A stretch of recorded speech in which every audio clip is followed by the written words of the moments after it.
Wala kayong Wala, kausap? wala. Basta sunod lang Sakay lang kayo kami ng ang sakay? Opo. Parang hindi naman yata makatotohanan yun, Sheila. Kasi Sen Joel. just to follow up yung bananggit niyo po, no? Nung dumating kayo ng Malaysia, wala kayong passport na pinatatakan o kung ano man, galing Pilipinas, wala kayong pinuntahan, walang sumundo sa inyo na immigration. And mula Singapore papuntang Indonesia na sumakay kayo ng ferry, magkakasama kayo sa ferry ni na Alice, Wesley at Hindi Cassie. po. Hindi. Si- Sino ang kasama nyo Si, sa ferry? ako, si Cassie, tsaka si Alice. Ano na kung i-attend to sana na motion kanina or request, no, ni attorney. Pero just to point out, Miss Sheila, sabi nyo sa Indonesia, hiwa-hiwalay kayo. Pero may impormasyon po kami na dun sa Batam, Indonesia, si Zhang Jie, nag-book po siya ng 4 na kwarto dun sa Harris Hotel. So parang hindi siya para sa hiwa-hiwalay na tao, para sa isang grupo ng 4 na tao. Opo. Okay? Just pointing that out kasi kontra dun sa sinasabi mong magkakahiwa-hiwalay. SP, salamat SP Pro Temp. Before I bring this to Miss Sheila, tatawagin ko si Sen Joel. Pero i-note ko lang kay Commissioner Tansinko sa BI, sir, ha, sa lahat ng mga teoryang sinasabi ng iba't ibang ahensya, alinman eventually yung mapapatunayan ninyo, mapapatunayan natin ang naging totoong rota at paraan ni Mayor Alice Palabas. Sa kabila nung sinabi nyo nung isang nakaraang hearing namin, sinabi nyo sa amin ni SP Pro Temp na andito pa si Alice Guo, hindi nyo pa lalabasin ng Pilipinas. Lumalabas po na ang BI na dapat po nagbabantay ng borders natin, nalusutan po kayo. No? I have to return to that later. So before I bring the discussion toward Ms. Sheila, Sen Joel, briefly please. Thank you, Madam Chair. Just to follow up, Ms. Sheila. Pwedeng patanggal ng kung okay lang. Ms. Sheila, kanina narinig mo yung sabi ng mga kapulisan kasi Sorry po, hindi ko masyado intindi. hindi kasi ang sabi nila hindi ka daw nagsasabi ng totoo na galing ka sa farm bago ka pumunta doon sa mag-ride ng Pantalan, yung maliit na boat na binabanggit mo, no? Yun yung paniniwala nila. Gusto ko lang na i-remind ka, paalalahanan kita na ikaw ay sumumpa dito sa Senado na magsasabi ng katotohanan. Opo. So, muli, totoo ba na ikaw ay galing sa farm Opo. bago ka pumunta sa Pantalan? Yes po. Kasi wala ring rason bakit ka magsisinungaling kung saan ka Opo. galing, no? So, Opo. ako naniniwala ako na galing ka sa farm. Ang Salamat tanong po. ko sa'yo, gaano ka katagal dun sa farm, kayong tatlo, bago kayo umalis? Ako, ano lang, yung araw lang yun. So, yung araw Galing- na yon, Galing ako sa Bulacan. galing kang Bulacan. Tapos, pumunta ka dun sa farm. Opo. Pagdating mo sa farm, anong oras ka dumating sa farm? Hapon. Hapon. Tapos gabi kayo umalis, di ba? Opo. Hapon ka dumating sa farm. Pagdating mo ba sa farm, nandun na si Wesley tsaka si Alice? Opo. Oh, so silang dalawa nandun na. Opo. Matagal na ba sila doon? Una, hindi ko alam. Hindi mo alam. O, hindi ko alam kung una saan galing o kaya sa farm palagi, hindi ko sure. Oo, Kasi, basta dinatnan mo lang opo, sila. opo. So, pero doon na sila kaya natulog? Siyempre malalaman mo yon kung doon na sila natulog nung gabi na yon. Yung gabi, hindi ko, kasi yung araw yun dating ako, yung gabi na yun, alis Umalis na po na kayo. kami. Oo. Opo. Pero sila Alice tsaka si Wesley, doon sila natulog nung Opo. gabi na yon. Oo. Hindi, yung gabi, sabay kami alis po. Yeah, pero nung dumating ka, 'di ba? Sabi mo dating ka hapon. Pagdating ka hapon, si Alice at saka si Wesley nandun na, 'di ba? Opo. Silang dalawa ba matagal lang nandun sa farm, natulog Siguro- sila nung gabi na 'yon? Siguro. Oh, Kasi yeah. hindi ko kasama eh. Hindi mo man lang alam. Ngayon, ito yung tanong ko. Kasi aalis ka na nung gabi, 'di ba? Aalis ka ng gabi. Marami kang dalang gamit kasi Wala. tatagal ka, wala kang dalang gamit. So ang plano mo doon ka na lang bibili, mag-shopping ka kung saan. Wala, una hindi ko alam. So wala kang dalang damit. Wala. Ano, wala. Okay. Sige, nung aalis na kayo nung gabi, alam mo kung saan kayo pupunta? Hindi po. Hindi ka nagtatanong? Tatanong ko, ang sabi niya sa akin, sabi niya ate, nalulungkot ako, samahan mo ako, may pupuntahan ako, sabi niya. Pero bawal ka magtanong. Hindi naman sa bawal, hindi siya sinabi sa akin kung saan punta. Ikaw, sasakay ka dun sa van, hindi mo kakilala yung sasakyan mong van? Hindi. Hindi mo alam saan ka pupunta. Hindi po. So handa ka na kahit saang lupalop Opo. ng daigdig, sasamahan mo siya. Opo. Kahit impyerno, samahan mo siya. Opo. Okay. So ngayon, sumakay ka dun sa van, wala kang kinakausap, yung taong nag-drive sa'yo. Ilan kayo dun sa van? Tatlo kami, tapos may lalawa sunod sa amin. Tatlo kayo, isang driver. Opo. Pang-apat yung driver. May isa pang tao doon. So 5 kayo dun sa van na bumiyahe ng 5 oras. Hindi ko sure kung tama 5 Oo, oras kasi hindi ko So yun nga, matandaan. tapos sumakay na kayo dun sa bangka na maliit, di ba? Opo. Hindi ka pa rin nagtatanong, saan tayo pupunta ate?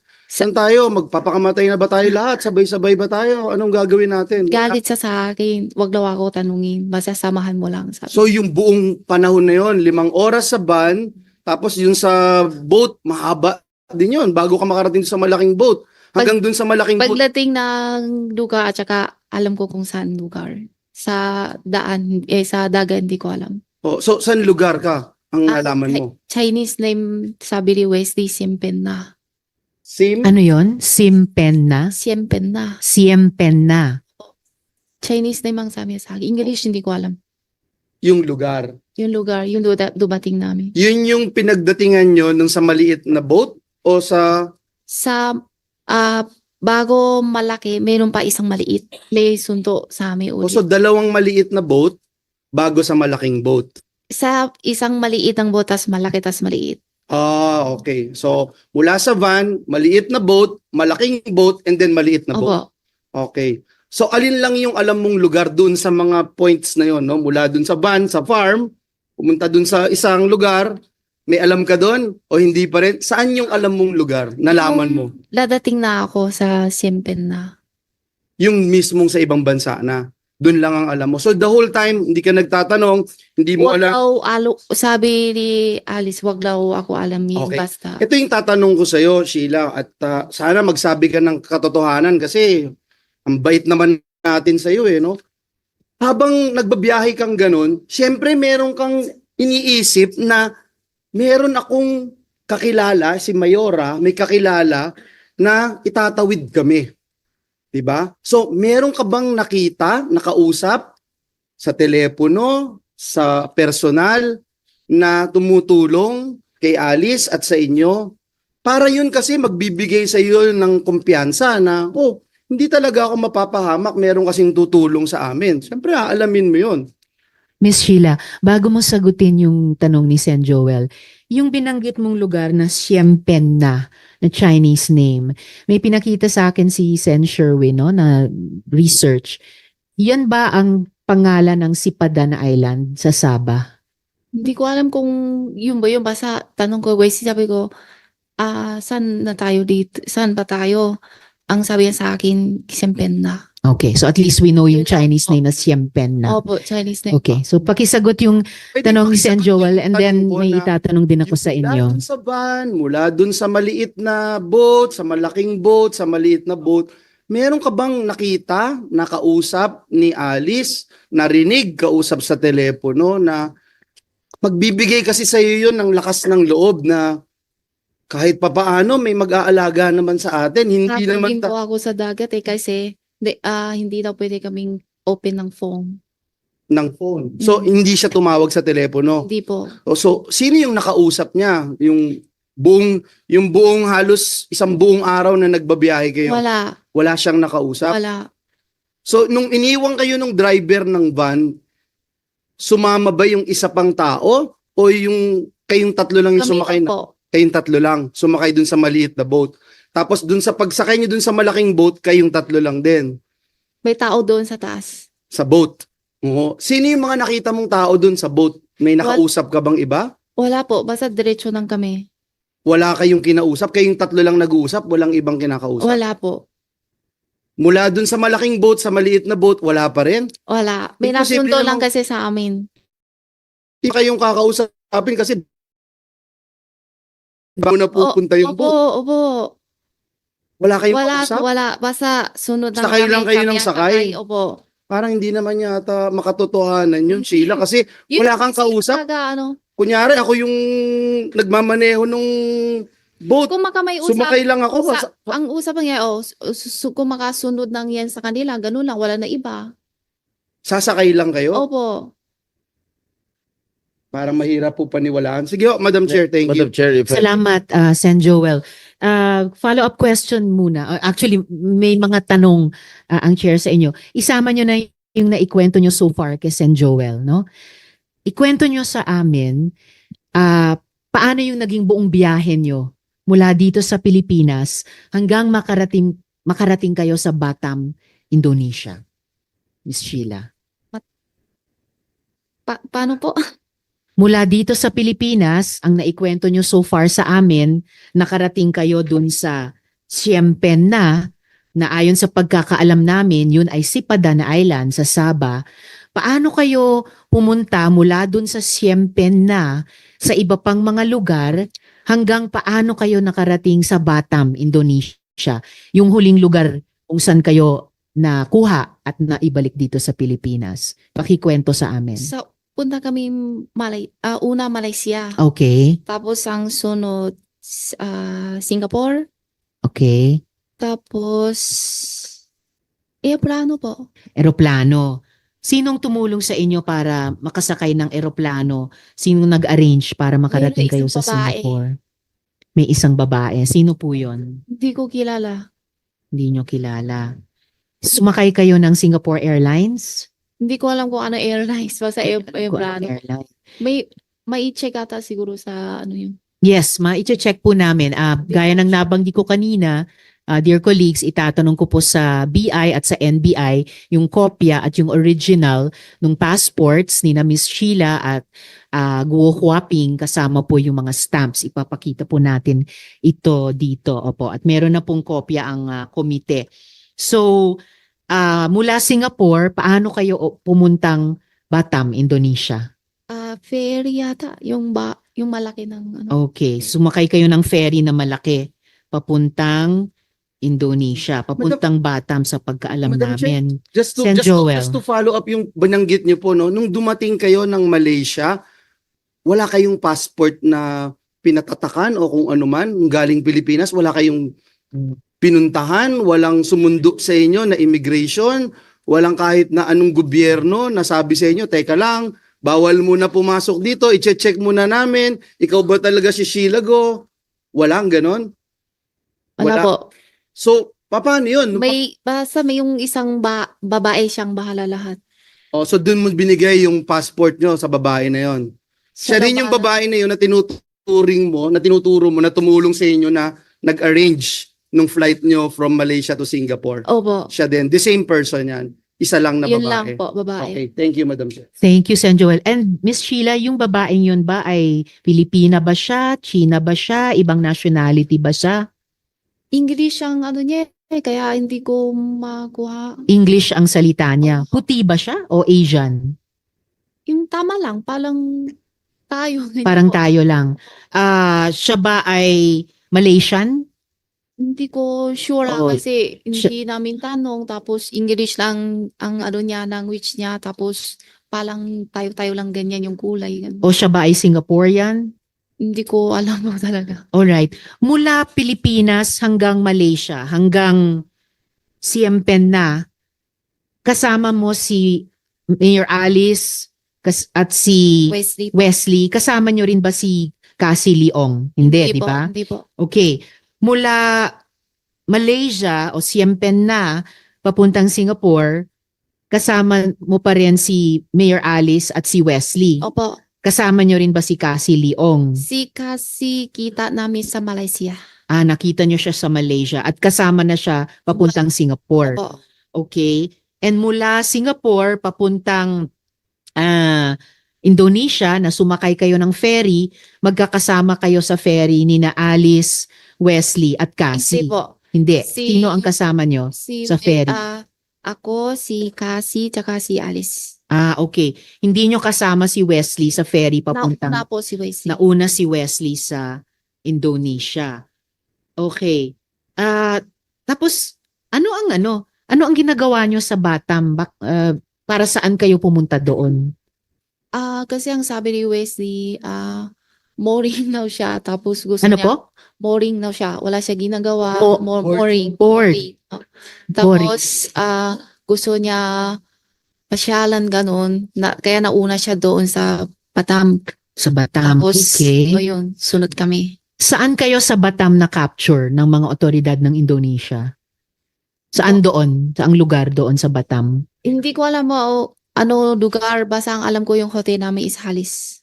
Yes, your hotel was Harris. Sa hotel ba kayo nahuli or sa ibang lugar sa labas? Sa immigration ng Batam Sa immigration kayo nahuli? doon sa ferry ni pasakay kami. Yes. Doon po kami. Doon kayo nahuli sa ferry, nahuli ng immigration Opo. ng Indonesia. Pagpunta ang Singapore.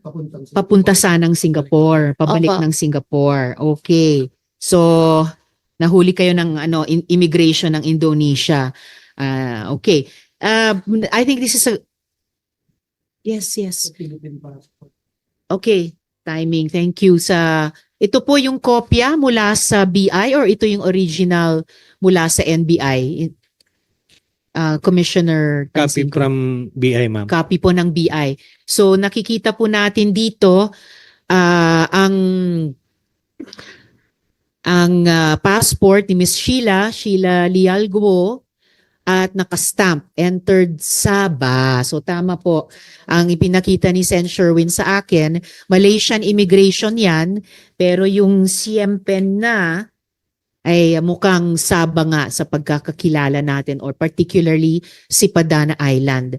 At may nakastamp na rin dun sa kabilang page, deportation. I suppose yan po ay mula na sa Indonesian immigration. Tama po, Commissioner Tansinko? Yes, ma'am. Nung after mahuli sila. Okay po. And may ganito rin po kayong mga kopya ng photo page at saka stamps ng passport ni Alice Lialguo or Guo Huaping, Commissioner. Kay Sheila lang po at Kay saka Sheila. kay Cassandra. And kay Cassandra Leong. Alright. Madam Chair, isang Yes, isang Senator. question lang kay Miss Sheila. Gamit mo lagi yung Philippine passport mo? Opo, Hindi yung Chinese passport. hindi po. Oo. Pero dala-dala mo rin yung Po. Chinese. So, Madam okay. Chair, So dalawa yung gamit mong passport. Thank you. Salamat, Sen Joel. Ifa-follow up ko yan tungkol sa dalawang passports, Philippine and Chinese. SP Pro Tem. thank you, Madam Chair. Sheila, kasi kanina sinabi mo bago kayo sumakay ng maliit na bangka, galing kayo sa farm, at tinawagan ka ni Alice. Sinabi ni Alice sa'yo, samahan mo ako at may pupuntahan tayo. Bakit dala mo kagad ang passport mo? Ha? Nasa kanya eh. Nasa kanya yung passport mo. Opo. Bakit nasa kanya yung passport mo? Oh, kasi minsan may kailangan siya, mga ID, may hindi ko alam. Nasa kanya. Ha? Ano? Nasa kanya po yung passport ko. Bakit nga lagi nasa sa kanya yung passport mo? Bakit may mo hawak? Ano yung passport na nasa kanya? Yung Philippine passport o yung Chinese passport? Parehas po. Parehas. Oh, Nasa... siyang may hawak po. Kasi yung Chinese passport, hindi naman ako gamit eh. Tapos yung Philippine passport kasi minsan may kailangan ID na kailangan gamit kaya nasa kanya po. Lagi nasa kanya. Yung kay Wesley, nasa kanya rin. Hindi ko po alam. O paano kayo nakita ni Cassandra sa magkakilala talaga kayo ni Cassandra? Ito sa Malaysia. Magkakilala talaga kayo? O sa Malaysia. Doon lang kayo nagkakilala sa Malaysia? Yung una sa Pilipinas, alam ko lang yung pangalan niya, pero hindi ko siya kita. Pero kilala ni Alice, si Hindi ko Cassandra. alam, siguro. Hindi, paano kayo nakita sa Indonesia, sa Malaysia? Sa Malaysia. Paano kayo nakita? Si Wesley ang sa kanya. Ang tawag sa kanya. Ang contact Nagtawag? sa kanya Tapos sa na nakita? sa Malaysia. Saan nga doon? Hindi ko alam yung lugar po. Hindi So, ako kapisado to. nung nakita kayo ni Cassandra, kasama na si Alice. Opo. So, nakilala mo na si Cassandra. Ano pinag-usapan ninyo? Usapan sa Nila Alice tsaka ni Cassandra. Anong usap-usap nyo?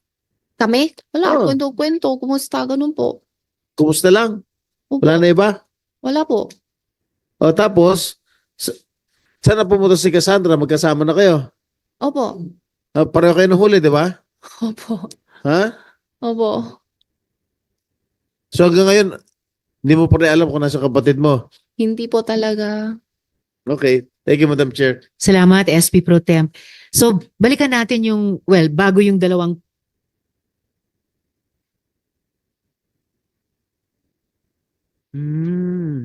Okay. Sige. Bago natin pag-usapan, Miss Sheila, yung dalawang passports ninyo. Meron kasing conflict sa ilan sa mga naging sagot nyo so far. Ulitin ko lang, anong petsa kayo sinundo sa farm? Dito sa Pilipinas pa lamang. July, pero hindi ko sure kung ano araw po. Bandang July 14 kaya? Kalagitnaan ng buwan? Or anong araw sa July? Siguro first week o First week. hindi ko sure talaga yung araw. Sorry. Okay. Hindi ko matandaan. Baka first week. Oo, ng hindi ko July. matandaan. So may conflict kasi ang dito sa ito passport stamp July 18 ang arrival sa Sabah. Parehong petsa nung pagpunta nyo mula Bali papuntang Kuala Lumpur sa Malaysia. So kung first week July kayo sinundo sa farm, anong ginawa nyo in between? Sigurado nyo first week July kayo sinundo sa farm? Hindi kaya second week?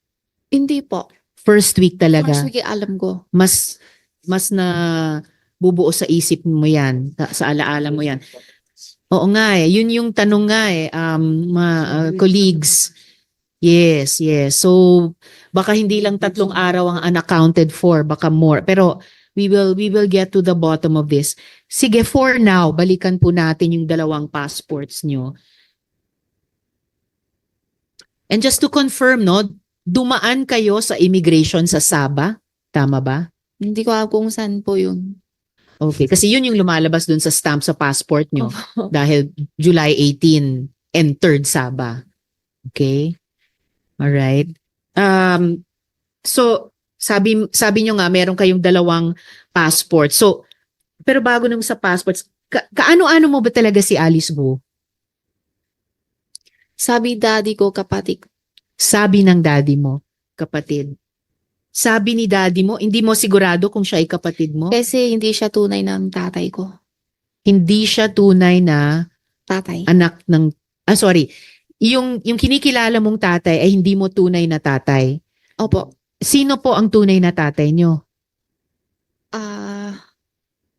May ano na po ako. Pwede hindi ako sasagutin kasi po, Okay, dahil may kaso na po ako. may kaso kayo. Okay, in the meantime, pwede nyong tanungin yung abogado nyo na resource person din anong payo nila. Inonote ko na lang na hindi pa nasagot itong tanong na ito at kung posible ay babalikan ko na lang later. Tanungin nyo muna yung abogado nyo. Tanungin ko na lang yung passport. So, tama po na meron kayong parehong Chinese passport at Philippine passport. Ako po. Kayo, opo. Correct. Ako po. Okay. Pero aware ba kayo na sa China, hindi pinapayagan ang dual citizenship? Paulit? Yes, Sorry po. sa China, hindi pwede ang dual citizenship. Sa China, hindi pwede na may hawak kang passport nila and at the same time may hawak kang passport ng ibang bansa tulad ng Pilipinas. Pero even as late as itong taong 2022, nagsinungaling kayo sa Philippine passport application nyo kasi na sinagot nyo doon na hindi kayo foreign passport holder at that time. Kahit na merong pa kayong at that time active Chinese passport na in-issue ng Chinese Embassy dito sa Pilipinas. And Miss Sheila, ginamit nyo po yung Philippine passport nyo para makalabas dito sa bansa natin. Kaya yung tanong ng citizenship nyo ay material din po sa hearing po namin ngayong araw. Sino po ang tumulong sa inyo na makuha yung Filipino citizenship nyo? Hindi ko po alam. So, ito kaya ay parehong tao na kumuha ng fake citizenship naman ni Alice Guo at yung ibang mga kapatid niya? Hindi ko po alam. Hindi nyo alam. Paano nyo namalayan na nasa Pilipinas kayo? Anong first memory nyo? Paano kayo nakarating dito? Kasi ayon sa records, 2001 pa lamang andito na kayo sa Pilipinas. Opo. So anong alaala nyo sa panahong yun? Paano kayo unang nakarating dito sa Pilipinas? Galing China? I'm asking you, sinasabi nyo ba sa akin galing kayong China nung panahong iyon, 2001? Okay. Bakit kayo pumunta dito sa Pilipinas? Sabi kasi ni Daddy, tulungan ko daw siya na business niya. Okay. Ngayon, sa 2005, Miss Sheila, tulad ni Alice, yung inyong delayed registration of live birth ay final. At final ni Angelito Guo, Opo. yung parehong taong nag-file sa late registration ni Alice. So 2005 yon. Ngayon, as early as 2008, ginagamit nyo na yung Philippine passport na yon para maglakbay. So anong dahilan na nag-create ng Filipino identity para sa inyo? Sorry po, hindi ko maintindihan po. Ano yung dahilan na kailangan kumuha ng Filipino citizenship para sa inyo? Para sa akin kasi, bigay sa akin ni Daddy, sabi niya, yun na yung passport mo na pag may punta sa travel o yun na ang gagamitin mo. So hindi totoo na dito kayo pinanganak? Hindi po. Ako hindi. Okay. So sabi nyo kanina, pagdating nyo dito 2001, galing kayong China. So Opo. sa China din kayo ipinanganak? Opo. Kayo. Okay. Alright. Ngayon, Miss Sheila, meron akong gustong ipakita sa inyo. Ito po, nakikita nyo. Itong babaeng ito, registered siya bilang Sheila Guo sa NBI database. Registered po siya noong November 3, 2005.